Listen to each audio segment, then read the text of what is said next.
In a lab at the University of Haifa, a scholar sits in front of a screen covered in symbols that no living person had read for 2,000 years. 60 scraps of leather, some smaller than a fingernail, scattered like the pieces of a torn letter. The writing on them is a cipher. Little marks, some shaped like old Hebrew letters, some like Greek, some like nothing at all. For years, this fragment sat in the cannot be read pile, one of the last two undeciphered Dead Sea Scrolls. Then, in 2018, two people solved it. And when the code finally broke, the thing hidden inside was not a prophecy, or a spell, or a secret name of God. It was a calendar. A calendar that says the day you are living right now is the wrong day. I have spent this whole series on angels and giants and the strange births of righteous men. This one is different, and I had to sit with why. The Book of Enoch has a part that is not myth at all. It is arithmetic. And the people who kept that arithmetic went to war with the temple in Jerusalem over it. A real, documented war, fought not with swords, but with dates. The two who broke the cipher are Eshbal Ratzon and Jonathan ben-dov, working at the University of Haifa. They published the reconstruction in the Journal of Biblical Literature. The scroll gets a dry catalog label, 4Q324D, and the code it was written in has a name the scholars gave it, Cryptic A. A simple substitution cipher, one sign standing in for each letter. The sect that copied it did not want just anyone reading these dates. Before I tell you what the calendar says, I owe you the proof that it is real, because this is exactly the point where a lesser channel would start inventing things. So here is the ground we are standing on. The calendar does not come out of nowhere. It sits inside two ancient books. The first is the Book of Enoch itself, chapters 72 through 82, a section old readers called the Book of the Heavenly Luminaries. The second is the Book of Jubilees, chapter 6. Both books were written before the time of Christ. Both were found, in multiple copies, in the caves at Qumran, beside the scroll the Haifa team just decoded. This is not one crank's theory preserved by accident. This is a system, copied and recopied and defended by a whole community, and we can hold the physical evidence in our hands. You do not know it yet, but before this episode is over, one line from these pages is going to reach across 2,000 years and put a question mark over a day you already have circled on your calendar. Let me show you the machine. In the Book of Enoch, the angel Uriel takes Enoch by the hand and walks him through the sky like an engineer walking a visitor through a factory. He shows him the gates of the sun. 6 gates in the east, 6 in the west. Every month, the sun rises through one gate and sets through the one across from it. And as the year turns, it moves gate by gate, out toward the long days of summer, back toward the short days of winter. Uriel names the law of every light. Nothing in his heaven is loose, nothing wanders, and the number this machine produces is exact, 364 days. Not 365, not the messy fraction the modern world lives with. 364, clean. Now watch what that number does, because this is the whole reason the system exists. 364 divides by 7 with nothing left over. 52 weeks, exactly. And that single fact changes everything about how a year behaves. Think about your own calendar for a second. This year, your birthday lands on a Tuesday. Next year, it slides to a Wednesday, then skips to a Friday after a leap year. The date holds still while the weekday crawls around underneath it. In Enoch's calendar, that never happens. Because the year is a whole number of weeks, every date is nailed to the same weekday forever. If a feast falls on a Wednesday this year, it falls on a Wednesday next year, and the year after, and 1,000 years after that. The calendar does not drift under your feet. It is a grid that never moves. The community built the year to protect that grid. 4 seasons, each one exactly 91 days. Every season was built the same way, out of 3 months, 30 days, 30 days, then 31. 91 days is 13 weeks with nothing left over, so every season began on the same weekday too, and that weekday was Wednesday. Hold on to that. It comes back. But it is the shape of the season I want you to see first. That last day, the 31st, is the strangest and most beautiful piece of the whole design. It is an extra day, a day that belongs to no month. It sits on the seam between the seasons, marking the exact moment the sun reaches the far edge of its gate and turns back, the pivot we would call a solstice or an equinox. The scribes had a word for these 4 hinge days, and that word is the thing the Haifa team pulled out of the cipher in 2018. Tekufah, the turning. 4 turning points, one at each corner of the year. 4 extra days holding the seasons in place. I read the Ratzon and ben-dov paper twice, and it was the second read that got me, because I finally understood what those 4 little days were doing. They were not filler. They were the hinges the whole year swung on. Keep that fixed weekday in your pocket. It is the thing that will circle back on the day you already keep. Here is where a hymn to the heavens turns into a weapon. Because the Book of Enoch does not describe this calendar the way an astronomer describes a clock. It describes it the way a man describes the truth that his enemies have abandoned. Listen to the tone in chapter 82. Blessed are all the righteous who walk in the way of righteousness, and sin not as the sinners in the reckoning of their days. Reckoning of their days. The sin in this text is a calendar, and a few lines on, the accusation gets specific.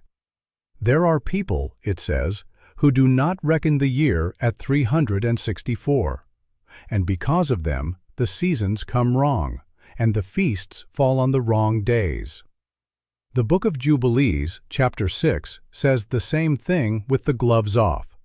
It warns that some will watch the moon, and the moon will ruin them. They will make the holy days come on the wrong days. They will mix the clean day with the unclean. Sit with what that means.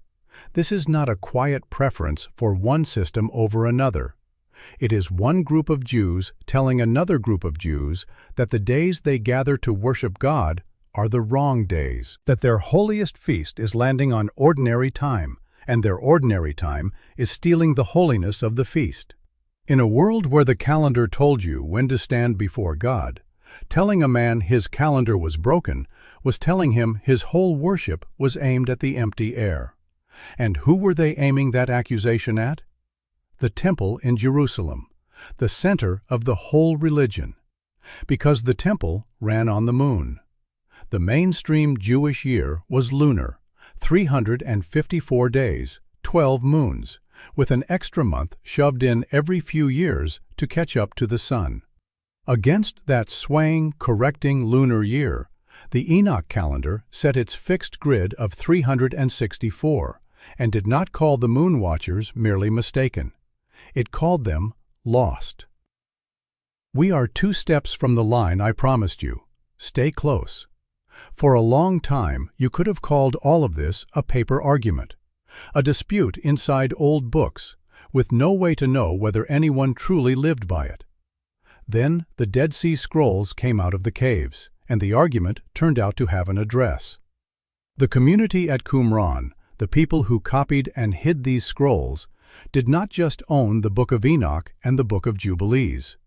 They ran their whole life on the 364-day calendar. We have their working documents. There are scrolls called the Mishmarot, the priestly rosters that schedule which of the 24 priestly families is on duty in the temple in each week of the cycle. There is a document scholars call 4QMMT, a kind of open letter, in which this community lists the ways it believes the temple establishment is getting the law wrong, and near the top of that list is the calendar. James Vanderkam, whose book Calendars in the Dead Sea Scrolls is the standard treatment, lays out how deep this ran. These were priests, or people who thought like priests, and they had walked away from the temple in part because they could not stand under its roof on what they believed were the wrong days. And there is a detail here that a frightened father from an earlier episode would have understood in his bones. The Qumran year always began on a Wednesday, not by accident. In the first chapter of Genesis, the sun and the moon and the stars, the very lights that measure time, are made on the fourth day. So the people of the fixed calendar started their year on the fourth day of the week, the day the clock of heaven was switched on. The moon, made on that same fourth day, was for them just one more light in the machine. Never the ruler of the year, never allowed to say when the feast would fall. Picture the human cost of that for a moment. A priest at Qumran keeps his Sabbath. Down in Jerusalem, on that same solar day, the temple is full, incense is rising, a festival crowd is singing, and by his reckoning, they are all a day out of step, going through the motions of holiness on a plain and empty afternoon. He has counted himself out of the one building his whole tradition was built around, and he has done it over the arithmetic of days. I told you the calendar had gone to war. This is what the battlefield looked like. Not an army, a settlement of scribes in the desert, keeping a different week from everyone else, certain that the whole nation was praying on the wrong day. But here is the crack in the machine, and I will not hide it from you, because hiding it is what the true believers do, and I would rather you trust me. The fixed calendar has a flaw, and it is a fatal one. The real year, the actual time the earth takes to circle the sun, is not 364 days. It is roughly 365 and a quarter. 365.24 if you want the figure that hangs the whole problem, which means Enoch's beautiful grid is about a day and a quarter too short every single year. Follow what that does. A calendar that runs short does not stay put, it slides. The first year, your spring feast lands a day early against the real season. After 4 years, 5 days early. After 30 years, well over a month. A young priest who kept the feast in the warmth of early spring could, as an old man, be keeping that same dated feast while the last frost was still on the ground. Give it long enough, and the festival the calendar was built to protect, the feast that must fall in spring, drifts backward into winter. The very system designed so that dates could never move ends up moving the whole year off the sky it was measuring. The grid that promised never to drift is drifting the hardest of all, and the scrolls do not tell us how they fixed it. That is the honest, uncomfortable heart of this. Nowhere in the Qumran calendar texts is there a plain instruction that says, every so many years add these days and the drift is cured. Scholars have argued over it for decades. Some think there must have been a correction we simply have not found, a week added every 7 years, or a longer cycle. Others think the community may have kept the ideal calendar as a picture of how heaven counts time, a perfect year for the angels, while quietly living closer to the seasons.